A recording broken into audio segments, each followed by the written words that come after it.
പ്രിയമുള്ളവരെ, ഇന്നത്തെ ദൈവശാസ്ത്ര ക്ലാസ്സിലേക്ക് നിങ്ങളേവരെയും സ്നേഹപൂർവ്വം സ്വാഗതം ചെയ്യുന്നു.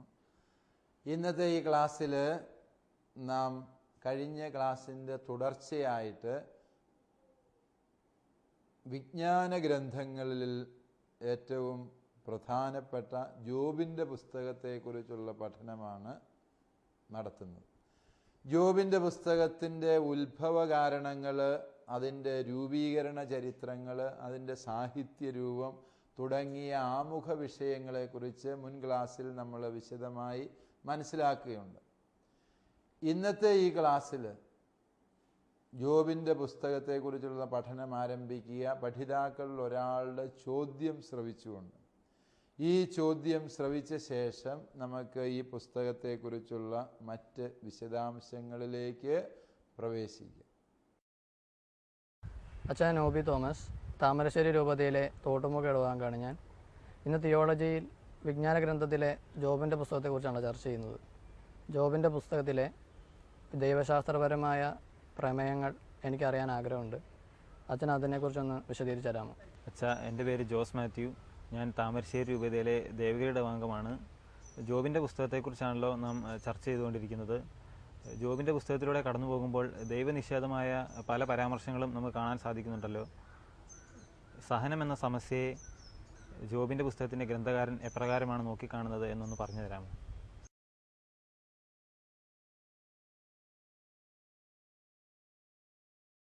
ജോബിൻ്റെ പുസ്തകത്തിൻ്റെ ദൈവശാസ്ത്രപരമായ പ്രമേയങ്ങൾ, കാരണം ഈ ചോദ്യം പ്രസക്തമാകാൻ കാരണം ചില വാചകങ്ങളെങ്കിലും ഈ ജോബിൻ്റെ പുസ്തകത്തിൽ വായിക്കുമ്പോൾ അത് ഒരുതരം ദൈവനിഷേധപരമായോ ദൈവീകതയെ പരിഹസിക്കുന്ന രൂപത്തിലോ ആകാം എന്ന് കഴിഞ്ഞ ക്ലാസ്സുകളിൽ നാം മനസ്സിലാക്കിയുണ്ടായി. അതിൻ്റെ വെളിച്ചത്തിൽ ഈ പുസ്തകം യഥാർത്ഥത്തിൽ ദൈവവിശ്വാസത്തെ കളിയാക്കുന്ന അർത്ഥത്തിലാണോ എഴുതപ്പെട്ടത്, അതോ ഈ പുസ്തകം നമ്മളുടെ സാമാന്യ ബുദ്ധിക്ക് അതീതമായ അർത്ഥതലങ്ങളിൽ ദൈവീകതയെ അവതരിപ്പിക്കാൻ ശ്രമിക്കുകയാണോ എന്ന ഒരു അർത്ഥമാണ് ചോദ്യകർത്താവ് വിവക്ഷിക്കുന്നത് എന്ന് നമുക്ക് മനസ്സിലാക്കാൻ വേണ്ടി സാധിക്കും. അതായത് ഈ പുസ്തകത്തിൻ്റെ ദൈവശാസ്ത്ര പ്രമേയങ്ങളെ പരിശോധിക്കുമ്പോൾ ഒന്നാമത്തെ ദൈവശാസ്ത്ര പ്രമേയം എന്തുകൊണ്ട് മനുഷ്യൻ ദൈവാരാധന നടത്തുന്നു എന്നുള്ളത്. ഇതിൻ്റെ ഈ ഒരു ചോദ്യം പ്രസക്തമാകാൻ കാരണം, ദൈവാരാധന എന്തുകൊണ്ട് മനുഷ്യൻ നടത്തുന്നു എന്ന് ചോദിച്ചാൽ, പഴയ നിയമത്തിൻ്റെ ആധ്യാത്മികത അതിൻ്റെ നിയമാനുഷ്ഠാനങ്ങളിൽ കുടുങ്ങി സർവ ദൈവാരാധനയും നിയമത്തിൻ്റെ വഴിക്ക് മാത്രം മുമ്പോട്ട് നീങ്ങാൻ തുടങ്ങി. ഞാൻ ഇന്ന പാപം ചെയ്താൽ അതിന് പരിഹാരം ഇന്ന ബലി അർപ്പിക്കുക, ഞാൻ ഒരുത്തനെ കൊന്നാൽ അതിനുള്ള പരിഹാരം എന്താണ്, കാളക്കടാവിനെ ബലിയർപ്പിക്കുക, ഒരുത്തൻ്റെ മുതൽ ഞാൻ അന്യായമായിട്ട് എടുത്തിട്ടുണ്ടെങ്കിൽ അതിന് പകരം ഒരാട്ടിൻകുഞ്ഞിനെ ബലിയർപ്പിച്ചാൽ മതി. അതായത് സകല ധാർമ്മികതയെയും കേവലം നൈയാമികമായ ആരാധനകളിൽ ബന്ധിച്ചു എന്ന് പറഞ്ഞാൽ ഏത് തെറ്റും ന്യായീകരിക്കാനുള്ള വഴിയായിട്ട് മതാത്മകതയുടെ ആചാരങ്ങൾ അധപ്പതിച്ചു. അതുപോലെ തന്നെ എന്താണ് നന്മ എന്ന് ചോദിച്ചാൽ നിയമത്തിൽ കൃത്യമായി പറഞ്ഞിട്ടുണ്ട്. മാതാപിതാക്കൾക്ക് കൊടുക്കാനുള്ള, യേശു പുതിയ നിയമത്തിൽ ഇത്തരം മതാത്മികതയെ ശക്തമായ ഭാഷയിൽ പരിഹസിക്കുന്നത് കാണാം. നിയമജ്ഞരെ, ഫരിസേയരെ, നിങ്ങൾക്ക് ദുരിതം, എന്തെന്നാൽ നിങ്ങൾ മാതാപിതാക്കളോടുള്ള ഉത്തരവാദിത്വം മക്കൾ നിറവേറ്റാൻ വീഴ്ച വന്നാൽ അത് വഴിപാടായി നിശ്ചിത തുക കുർബാനായി കൊടുത്താൽ മതി എന്ന് പറഞ്ഞ് മാതാപിതാക്കളെ അവഗണിക്കുന്ന രീതിയിൽ നിങ്ങൾ നിയമം വ്യാഖ്യാനിച്ചു എന്നൊക്കെ പറഞ്ഞ് ഈശോ പരിഹസിക്കുന്നു. നിങ്ങൾ ഏറ്റവും നിസാരമായവയ്ക്ക് പ്രാധാന്യം കൊടുക്കുന്നു. ജീരകം, ചതകുപ്പ തുടങ്ങിയതിൻ്റെയൊക്കെ ദശാംശം കൊടുക്കും. എന്നാൽ ഏറ്റവും സുപ്രധാനമായ ധാർമ്മിക നിയമങ്ങൾ നിങ്ങൾ മറന്നു എന്നൊക്കെ പറഞ്ഞ് ഈശോ പോലും പുതിയ നിയമത്തിൽ വളരെ ശക്തമായ ഭാഷയിൽ ഇത്തരം മതാത്മകതയെ പരിഹസിക്കുന്നു. ജോബിൻ്റെ പുസ്തകവും ചെയ്യുന്നത് സമാനമായ ശൈലിയിലുള്ള മതാത്മകതയോടുള്ള പ്രതിഷേധം അഥവാ വിയോജനക്കുറിപ്പാണ് എന്ന് ന്യായമായും നമുക്ക് ഊഹിക്കാവുന്നത്. ഈ വിയോജനക്കുറിപ്പായിട്ട് അതുപോലെ തന്നെ മനുഷ്യൻ എന്തിന് ദൈവത്തെ ആരാധിക്കണം? എന്തെങ്കിലും നേടിയെടുക്കാൻ വേണ്ടിയാണ് മനുഷ്യൻ്റെ പ്രാർത്ഥന. ഞാൻ തീക്ഷ്ണമായി മുട്ടയിൽ നിന്ന് കയ്യും വിരിച്ച് പ്രാർത്ഥിക്കുന്നത് എപ്പോഴാണ് എന്ന് നമ്മൾ ഓരോരുത്തരും ചിന്തിച്ചു നോക്കിയാൽ മതി. ചിന്തിച്ചു നോക്കിയാൽ അറിയാം, എന്തെങ്കിലും അത്രമേൽ അടിയന്തര പ്രാധാന്യമുള്ള ആവശ്യങ്ങൾ നമ്മുടെ മുമ്പിൽ വരുമ്പോഴാണ് നമ്മുടെ പ്രാർത്ഥന തീക്ഷ്ണമാവുക. നമ്മുടെ പ്രിയപ്പെട്ടവരാരെങ്കിലും ഒരാൾ അപകടത്തിൽപ്പെട്ടു, അവരുടെ ജീവൻ വളരെ സന്നിഗ്ധാവസ്ഥയിലാണ് എന്നൊക്കെയുള്ള വിവരം കേട്ട് കഴിയുമ്പോൾ നമ്മൾ ഓടി പള്ളിയിൽ ചെല്ലാം, മുട്ടയെ നീക്കിയും കൈ വിരിച്ച് പിടിച്ച് വിശുദ്ധ കുർബാനയുടെ മുമ്പിൽ പ്രാർത്ഥിക്കുക, എൻ്റെ ഈശോയെ രക്ഷിക്കണേ. പ്രാർത്ഥിക്കുന്നത് തെറ്റാണെന്നുള്ളതല്ല, അപ്രകാരം തീക്ഷ്ണമായി മനുഷ്യൻ പ്രാർത്ഥിക്കുന്നത് എപ്പോഴെന്ന് ചോദിച്ചാൽ നമുക്ക് വൈയക്തികമായ ഏതെങ്കിലും ആവശ്യങ്ങൾ നിറവേറ്റി കിട്ടാനുള്ളപ്പോഴാണ്. ദൈവത്തോടുള്ള നമ്മുടെ ബന്ധം ഹൃദ്യമാകുന്നത് എപ്പോഴെന്ന് ചോദിച്ചാൽ നമ്മുടെ ആവശ്യം ദൈവം നിറവേറ്റി തരുമ്പോഴാണ്.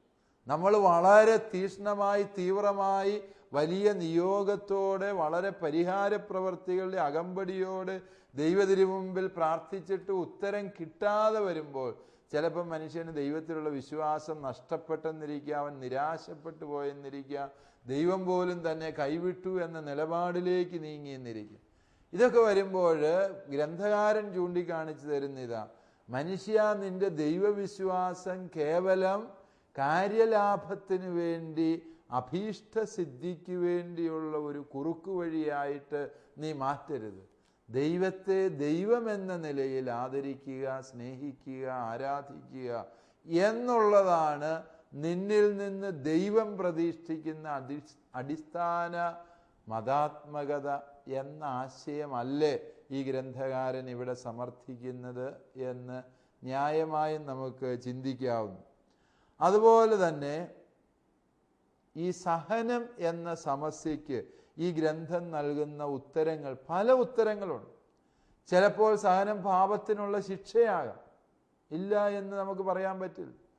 പല രോഗങ്ങളും മനുഷ്യൻ്റെ തെറ്റായ ജീവിത ശൈലിയിലൂടെ കടന്നു വന്നതാണ് എന്ന് പറയുമ്പോൾ അത് പാപത്തിനുള്ള ശിക്ഷ എന്നുള്ളതിനേക്കാൾ ഉപരി പാപത്തിൻ്റെ വഴികളിലൂടെ നടന്നതിൻ്റെ സ്വാഭാവിക പരിണതി എന്ന് വേണമെങ്കിൽ ചില രോഗാവസ്ഥകളെ നമുക്ക് വിശേഷിപ്പിക്കാവുന്നു.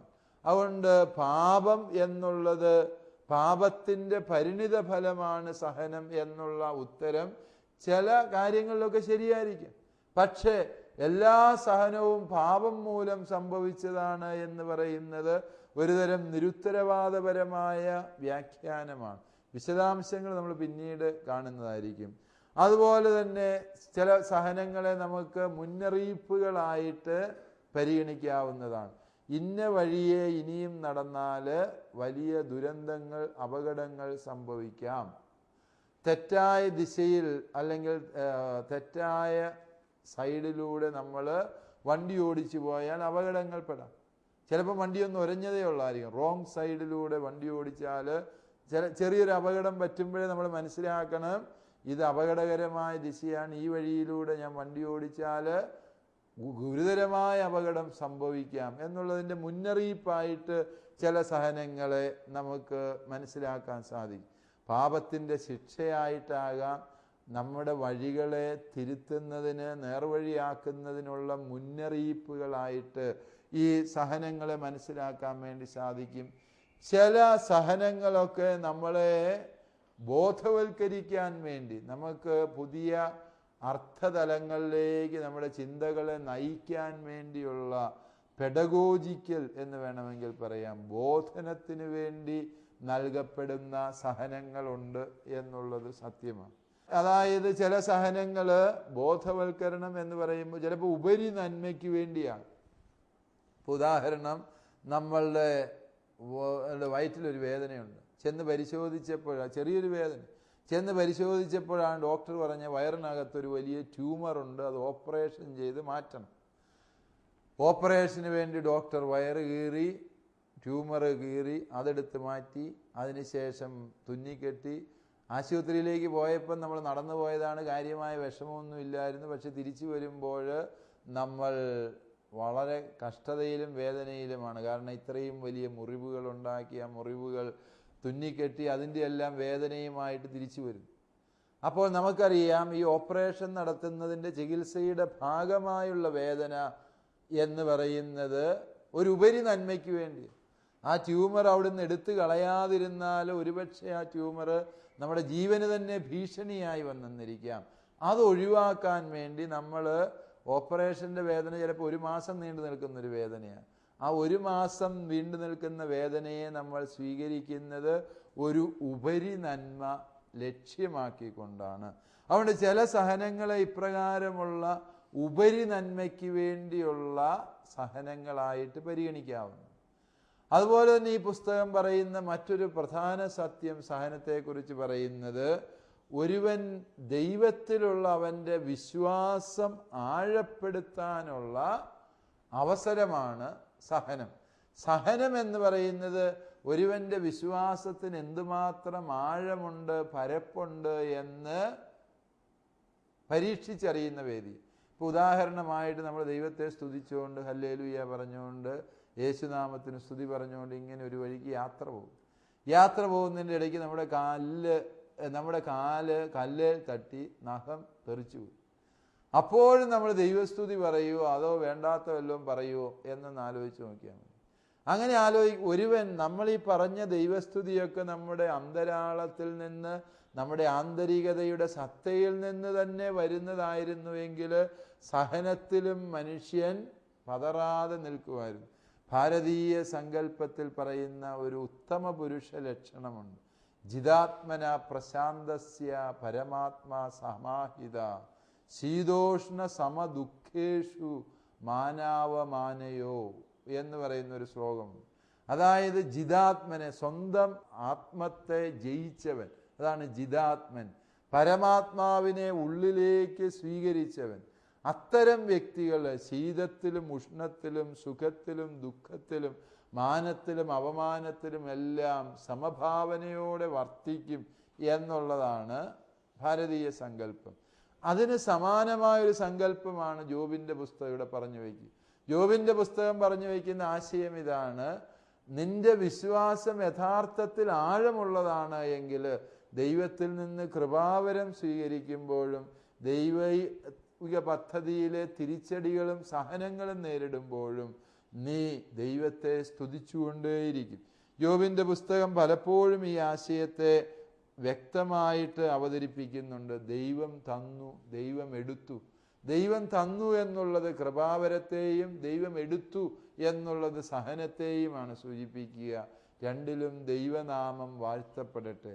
ദൈവത്തിൽ നിന്ന് അനുഗ്രഹങ്ങൾ സ്വീകരിക്കാൻ ആഗ്രഹിക്കുന്ന മനുഷ്യൻ ദൈവം തരുന്ന സഹനങ്ങളെയും സ്വീകരിക്കാൻ സന്നദ്ധമാകണം എന്ന നിലപാട് ജോബിൻ്റെ പുസ്തകത്തിൽ കാണാം. 1:22, 2:10 ഒക്കെ ഇതേ ആശയം ജോബ് അവതരിപ്പിക്കുന്നു. അപ്പോൾ സഹനത്തെക്കുറിച്ചുള്ള വ്യത്യസ്തമായ വീക്ഷണഗതികളെ അവതരിപ്പിക്കാൻ ഈ പുസ്തകം പരിശ്രമിക്കുന്നു എന്നുള്ളത് രണ്ടാമത്തെ വസ്തുത.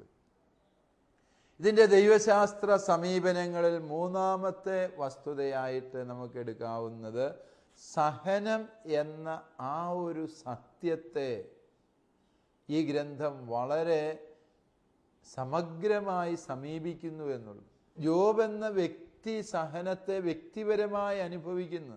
കാരണം അദ്ദേഹത്തിൻ്റെ മക്കളെ അദ്ദേഹത്തിന് നഷ്ടപ്പെട്ടു, ഒരു പുരുഷായുസ് കൊണ്ട് നേടിയ സമ്പത്ത് മുഴുവനും അദ്ദേഹത്തിന് നഷ്ടപ്പെട്ടു, അദ്ദേഹത്തിൻ്റെ ആരോഗ്യം ക്ഷയിച്ചു, ആപാദചൂടം കുഷ്ഠത്തിൻ്റെ വ്രണം ബാധിച്ച് ചാരത്തിലിരിക്കുന്ന അവസ്ഥയിലെത്തി ജോബ്. ജോബിൻ്റെ കൂട്ടുകാരന്മാർ പോലും ജോബിനെ പരിഹസിക്കുന്ന അവസ്ഥയിലെത്തി. ജോബിൻ്റെ ഭാര്യ പോലും ജോബിനെ തള്ളിപ്പറഞ്ഞു. നിങ്ങൾ ഇനിയും ഈ പുണ്യവും പറഞ്ഞിരിക്കാതെ പോയി ആത്മഹത്യ ചെയ്യാൻ ജോബിനെ ഉപദേശിക്കുന്ന ഭാര്യയാണുള്ളത്. അതായത് മനുഷ്യ ജീവിതത്തിൽ സങ്കല്പിക്കാവുന്ന സഹനങ്ങളുടെ പരകോടിയായ സഹനത്തെ എത്തിപ്പിടിച്ച് അല്ലെങ്കിൽ അത് അനുഭവിച്ചു കൊണ്ടിരിക്കുന്ന ഒരു മനുഷ്യനായിട്ടാണ് ജോബിനെ അവതരിപ്പിക്കുക. സഹിക്കുന്ന മനുഷ്യൻ്റെ അനുഭവമുണ്ട്. എന്നാൽ ഈ സഹനത്തെ പുറമേ നിന്ന് നോക്കിക്കാണുന്ന മനുഷ്യരുടെ വീക്ഷണഗതികൾ. ഇത് രണ്ടും രണ്ടാണ്. സഹനത്തിന് താത്വികമായ ഒരു ഉത്തരം കൊടുക്കാൻ ശ്രമിക്കുന്ന മനുഷ്യരുണ്ടെന്നുള്ളതാണ് സത്യം. നമ്മൾ പലപ്പോഴും സഹനത്തെ നോക്കിക്കാണുന്നത് താത്വികമായ, ദാർശനികമായ, യുക്തിയധിഷ്ഠിതമായ ഉത്തരങ്ങൾ നൽകിക്കൊണ്ടാണ്. എന്നാൽ ഇത്തരം ഉത്തരങ്ങൾ അപ്രസക്തമാണ് എന്നാലോചിച്ചാൽ മനസ്സിലാകും. കാരണം ജോബിൻ്റെ കൂട്ടുകാരന്മാര് 4-ാം അധ്യായം മുതൽ 31-ാം അധ്യായം വരെയും നീളുന്ന വളരെ സുദീർഘമായ സംവാദം നടത്തുന്നുണ്ട്. ഏകദേശം 17 പ്രഭാഷണങ്ങൾ ഈ സംവാദത്തിലുണ്ട്. അതിൽ 3 സുഹൃത്തുക്കൾ നടത്തുന്ന ഈ സംവാദത്തിൽ സുഹൃത്തുക്കൾ 3 പേരും കൂടി 8 പ്രഭാഷണവും അവയ്ക്ക് മറുപടി എന്ന നിലയിൽ ജോബ് ഓരോരുത്തരോടും പറയുന്ന മറുപടി എന്ന നിലയിൽ ജോബ് 9 പ്രഭാഷണങ്ങളും ഈ പുസ്തകത്തിൽ നടത്തുന്നുണ്ട്. അങ്ങനെ 17 പ്രഭാഷണങ്ങൾ നീളുന്നത് ഈ വാദഗതികൾ ശരിക്കും സംവാദങ്ങളാണ്, അഭിപ്രായ വ്യത്യാസങ്ങളാണ് അവതരിപ്പിക്കുക. എന്താണ് ഈ അഭിപ്രായ വ്യത്യാസങ്ങളിലൂടെ ഗ്രന്ഥകാരൻ അവതരിപ്പിക്കുന്നത് എന്ന് ചോദിച്ചാൽ, സഹനത്തെ ഒരു വ്യക്തിപരമായ അനുഭവം എന്ന രീതിയിൽ സമീപിക്കുന്നതും സഹനത്തെ ഒരു താത്വിക പ്രശ്നം എന്ന രീതിയിൽ സമീപിക്കുന്നതും തികച്ചും വ്യത്യസ്തമായ നിലപാടുകൾ. നിങ്ങൾക്ക് സഹനത്തെ മറ്റൊരാളുടെ സഹനം കാണുമ്പോൾ വളരെ എളുപ്പത്തിൽ നമുക്ക് വിശദീകരിക്കാം. അത് അവൻ്റെ ജീവിതത്തിൽ ഇന്ന പാപം ചെയ്തതുകൊണ്ട്, അല്ലെങ്കിൽ അവന് കഷ്ടനഷ്ടങ്ങൾ ഉണ്ടാകുമ്പോൾ നമ്മൾ പറയുന്ന എന്താ, അവൻ പണ്ട് അവൻ്റെ അപ്പം പണ്ട് അന്യായ പലിശ മേടിച്ചവനായിരുന്നു, അതൊന്നും ഗുണം പിടിക്കുകയില്ലായിരുന്നു, അതുകൊണ്ടാണ് ഇന്ന് അവൻ ഇങ്ങനെ സംഭവിച്ചത് എന്നൊക്കെ നമുക്ക് താത്വികമായി വിലയിരുത്തുക എളുപ്പമാണ്. അതേസമയം ആ സഹനം നമ്മുടെ ഓരോരുത്തരുടെയും വ്യക്തി ജീവിതത്തിൽ വന്ന സഹനമാണെങ്കിൽ ഇപ്രകാരം അതിനെ താത്വികമായി വിശദീകരിച്ച് നിസാരവൽക്കരിക്കാനോ എഴുതിത്തള്ളാനോ നാം ആരും ഒരുമ്പെടുകയില്ല. അതുകൊണ്ട് ഈ ഗ്രന്ഥകാരൻ ചൂണ്ടിക്കാണിക്കുന്ന വിഷയം വളരെ പ്രസക്തമാണ്. സഹനം എന്ന വിഷയത്തെ സമീപിക്കുമ്പോൾ സഹനം ഒരു വ്യക്തി അവൻ്റെ ജീവിതത്തിൽ, അവൻ്റെ ശരീരത്തിൽ അനുഭവിച്ചുകൊണ്ടിരിക്കുന്ന വിഷയമാണ്. ജോബിനെ സംബന്ധിച്ചിടത്തോളം സഹനം ഒരു താത്വിക പ്രശ്നമല്ല. അവൻ്റെ ശരീരത്തിൻ്റെ ഓരോ കോശങ്ങളിലും അവൻ അനുഭവിക്കുന്ന വേദനയാണത് സഹനം. അവൻ്റെ ആത്മാവിൽ അവൻ അനുഭവിക്കുന്ന വലിയ സങ്കടമാണ്. അവൻ്റെ കുഞ്ഞുങ്ങളെ മുഴുവനും ഒരു രാത്രി കൊണ്ട് നഷ്ടപ്പെട്ട അനുഭവമാണ്. അവൻ്റെ സമ്പത്ത് മുഴുവനും നശിച്ച അനുഭവമാണ്. അല്ലെങ്കിൽ അവൻ്റെ മനസ്സിനെ അങ്ങേയറ്റം പീഡിപ്പിക്കുന്ന, ഒറ്റപ്പെടുത്തപ്പെടുന്ന, നിരാശയിലേക്ക് നയിക്കുന്ന, ജീവിത പങ്കാളി പോലും കൈവിട്ട ഒരു മാനസിക സംഘർഷമാണ്. അപ്രകാരം ഒരു വ്യക്തി സഹനത്തെ സമീപിക്കുന്നതും കേവലം ഒരു പ്രേക്ഷകൻ യുക്തിയധിഷ്ഠിതമായി സഹനത്തെ സമീപിക്കുന്നതും തമ്മിലുള്ള അന്തരം, ആ അന്തരം ഗ്രന്ഥകാരൻ വളരെ സമഗ്രമായിട്ട് അവതരിപ്പിക്കുന്നുണ്ട്. അതുകൊണ്ട് സഹനത്തെക്കുറിച്ചുള്ള വിചിന്തനങ്ങളെ വിശദീകരിക്കുമ്പോൾ നാം ആദ്യം മനസ്സിലാക്കേണ്ടത്, ആ സഹനത്തെ ഒരു വൈയക്തിക അനുഭവമായി എൻ്റെ ശരീരത്തിൻ്റെ തൊലിപ്പുറത്തും അതിൻ്റെ ഉള്ളിലും അന്തരാളങ്ങളിലും ഞാൻ അനുഭവിക്കുന്ന സത്യമാണോ എന്നുള്ളത് സഹനത്തിന് ഞാൻ നൽകുന്ന ഉത്തരത്തെ സാരമായി ബാധിക്കുന്ന കാര്യം. അവരൻ്റെ സഹനങ്ങളെ നിസ്സംഗതയോടെ താത്വികമായി വിശദീകരിക്കുന്നതിൽ സഹനത്തിൻ്റെ ഉത്തരം കണ്ടെത്തുന്നു എന്ന് പറയുന്നതിൽ പ്രസക്തിയില്ല എന്നാണ് ഗ്രന്ഥകാരൻ ചൂണ്ടിക്കാണിക്കുന്നത്.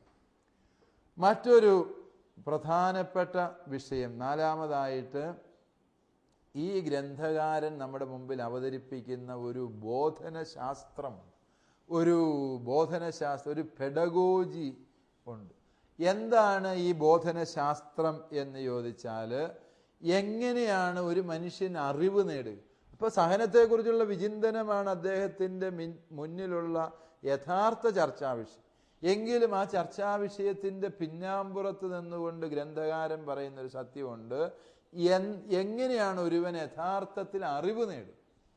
അറിവ് നേടുക, ജോബിൻ്റെ കൂട്ടുകാരന്മാർ അറിവ് നേടുന്നത് യുക്തിപരമായിട്ടാണ്. യുക്തി എന്ന് പറയുന്നത് ഒരു വ്യക്തി അവൻ സ്വന്തമായി ചിന്തിച്ചും ആലോചിച്ചും പഠിച്ചും ചെന്നെത്തുന്ന നിഗമനങ്ങളുടെ യുക്തിയുണ്ട്.